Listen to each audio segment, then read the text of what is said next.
this is the thing that we really want to emphasize.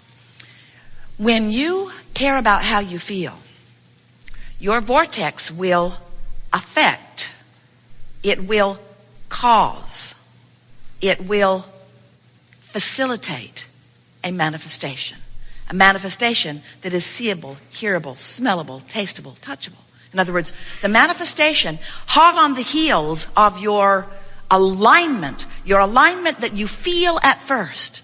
So if you could just give up your need to see it before you believe it, and instead be willing to feel it and believe it before you see it. Esther had an image the other day of one of those big tractor things. There are all kinds of digger machines, but they have those wheels, those tracks. And she could see it dipping into the vortex and then causing a manifestation that, as she looked at the manifestation, caused her to get into the vortex. And because she's in the vortex, it affected the manifestation, and now she's viewing the manifestation, which caused her to get into the vortex. It was sort of like this cycle of alignment. The man on the tractor could not understand her captivation. Watching his wheel go around and round and round. Little did he know that it was a spiritual movement that she was having. Just understanding, because she's beginning to notice in a very powerful way that however she is feeling is affecting manifestation fast.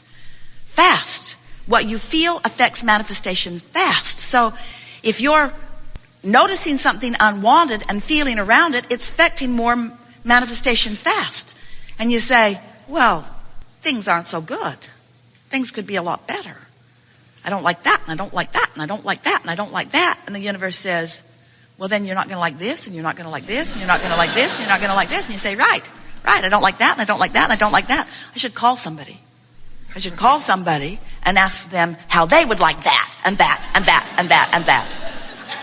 Because maybe if I drag someone else into my chain of pain, they'll take some of it and go off and bury it somewhere. And we say, no, that isn't the way it works. When you involve someone else, now you become more specifically focused upon what isn't wanted, which leads us to really what we think is the most important part of understanding how to connect with your vortex and how to stay in vibrational alignment with your vortex long enough that you begin to see the effect of the manifestations as quickly as now. So interesting to watch you, because a lot of times you've decided that you will be determined. I'm going to make this happen. I'm going to achieve the relationship I want. I'm going to achieve the financial situation that I want. I'm going to achieve the bodily condition that I want. And in that determination, that is a very wonderful thing.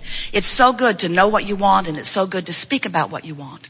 But we've been talking for years, and if you've been listening to us at all, you've been hearing us speaking about the law of attraction. Yes, most powerful, significant law in the universe, and the one that your understanding of it will serve you better than all others.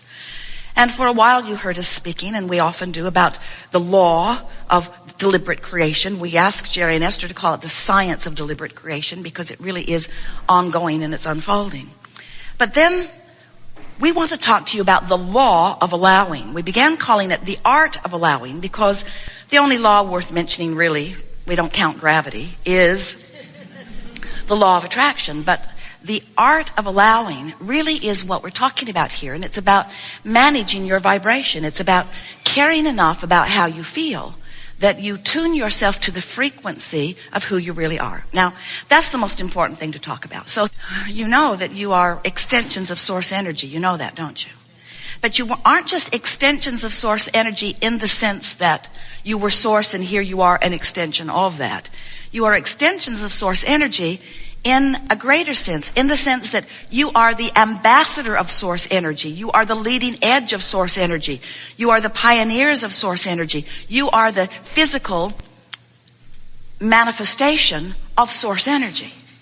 So here you are as leading edge creators, as enormous, essential, catalysts to expansion, sifting and sorting and constantly launching these vibrational rockets. Now, you heard us say just now that when you know what you don't want, at many vibrational levels of your being, you know what you do want. Even consciously, you can say, well, I know I don't want that. I know I do want that. But it's much deeper than that. It's much more sophisticated than that. It's much more constant than that, where in every moment of your perceptual experience, you are launching these rockets, which means the larger part of you is becoming constantly. Now, this is the thing that most of our physical friends do not understand, but is so essential to your understanding if you are to understand your emotions or why you are here or how to be happy.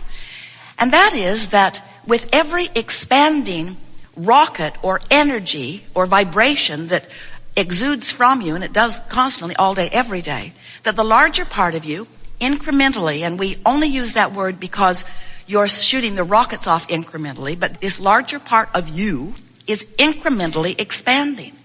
So, that means that the possibility of you getting further, vibrationally speaking, from who you are is something to consider, because every time you know what you don't want, you expand.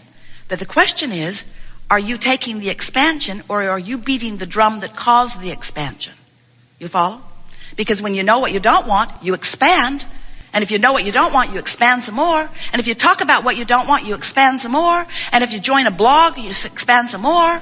And those online chat groups, you expand some more. But the question is, are you going with the expansion or are you just causing the expansion? And the way you feel is your indicator of whether you're going with it or whether it's getting out ahead of you. And if it gets out ahead of you, then you don't feel so good. If life causes you to expand and you are not aware of the expansion and doing your work and keeping up with it, then the gap can get wide enough that you can begin to experience some discomfort that is beyond the negative emotion that we love you very much. The negative emotion that, oh, we love you so much. The negative emotion that you have come to accept as part of life. In other words, it feels normal to you to complain. It feels normal for you to feel resentful. It feels normal for you to feel embarrassed or fearful, or it feels normal for you. In other words, you know because you talk to others about the same thing and they tell you they feel the same way. And so you validate your negative emotion because everybody's doing it. And because everybody's doing it, it doesn't feel so weird to you, but it ought to feel weird to you because you're supposed to feel good. And when you don't, something's off, you see.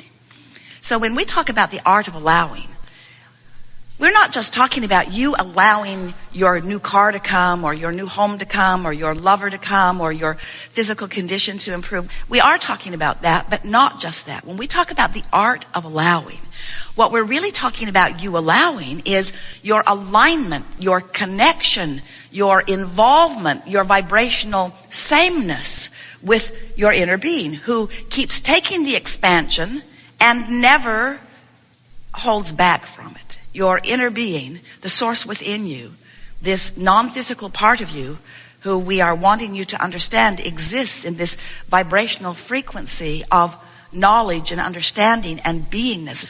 You were following us earlier when we were talking about the problem creates an equivalent solution. You follow that? But they are different frequencies. So if you're fixated on the problem, you don't have access to the solution, not right now anyway. So the more you focus upon any problem, the more detailed it becomes. In other words, you get focused up on a problem and it comes from every direction. Have you noticed? Standing in line with strangers and they're talking about the very problem. Oh, I can't believe you're saying that. That just happened to me. So as you are focused with greater and greater detail upon the problem begins to gain more momentum. Now, it's a wonderful thing. It's also causing the solution to gain more momentum, but you're not a vibrational match to the solution, so the crevasse, the gap between where you are and who you really are gets wider and wider, and you feel worse and worse. So the more detailed you get, the more specific you get about a problem, the more you hold yourself in vibrational opposition to feeling good and to the solution to your problem and to being who you really are. And so if you are set on specific detail of unwanted things, that's what's going to come back to you. So you're just sort of holding yourself in that spiral of knowing what you don't want and getting more of it, and knowing what you don't want and getting more of it, and knowing what you don't want and getting more of it. Now, of course, you're not just doing that. You're focused upon a lot of things that you do want. But mostly, you're not doing very much of it on purpose. And the reason you're not doing very much of it on purpose is because most everybody you know, 99% of human population is offering your vibrational frequency in response to what you're observing. So if something good happens, you offer a good feeling response, and you goose a little bit more of that into your experience. But if something bad happens, or if you see something unwanted, then you're filling your vibrational coffers with that, so to speak. So what we want you to understand is that when you have anything going on that is not wanted, whether it is mild or severe, that the more specific you are, the more severe it becomes. And that the answer to breaking that pattern is to not try to jump into the pure positive, because you can't, but to get general. And we're talking generally negative. So as you begin speaking generally negative instead of specifically negative, then this spiral that's got a grip on you begins to lose its grip. And you begin noticing right away by the feedback that comes back to you. Two kinds of feedback coming to you: emotional feedback and manifestational feedback. We really want you to think of manifestational feedback as the best friend that you've ever had, because what manifests is reflecting where you are. What manifests is reflecting what you are creating. What you are creating. What you are creating. Not what happened to you. Not what happened to somebody else. What you are creating. What you are creating. What you are creating. What you are creating. It would be like driving down the freeway. Esther does it frequently. And those little bumps on the side of the road that quite often awaken Jerry from his nap, because he knows that something could be going terribly wrong when he hears those bumps on the side of the road. And it would be like just completely ignoring the side of the road. Oh, I know it says don't enter, that it's one-way traffic coming the other way, but what the heck? Odds are I'll do all right. I'm alert. And we say, you just don't want to play with fire like that. When negative emotion is present, it's letting you know that you have entered a minefield where the likelihood of you observing more things that are going to hold you and cause you to be more specific is very great.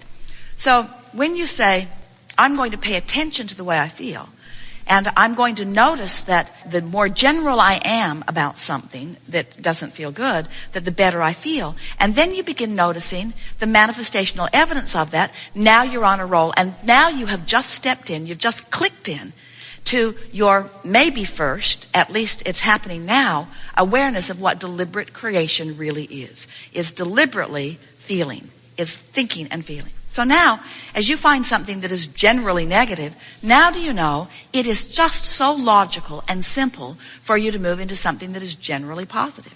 We're going to do this with any of you who are willing today about anything that is important to you if you want to move your energy on things. Because as you move into that generally negative place, it's fairly easy to move into a generally positive place. And when you do that, you're going to feel relief even in a stronger way. But the thing that you're going to notice is manifestations are going to come right around you as evidence that you have made that vibrational shift.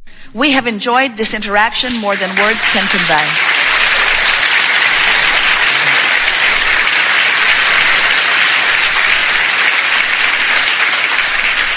This has been a delicious unfolding, and one of our favorites ever, in that there has been so much obvious manifestation on the heels of vibrational work of different people who have been in the audience. Haven't you enjoyed that? And don't you love knowing that manifestation is so close on the heels that you could call it instant manifestation? And don't you want to begin observing the manifestations, wanted and unwanted, as you reflect back the vibrational stance that you had going?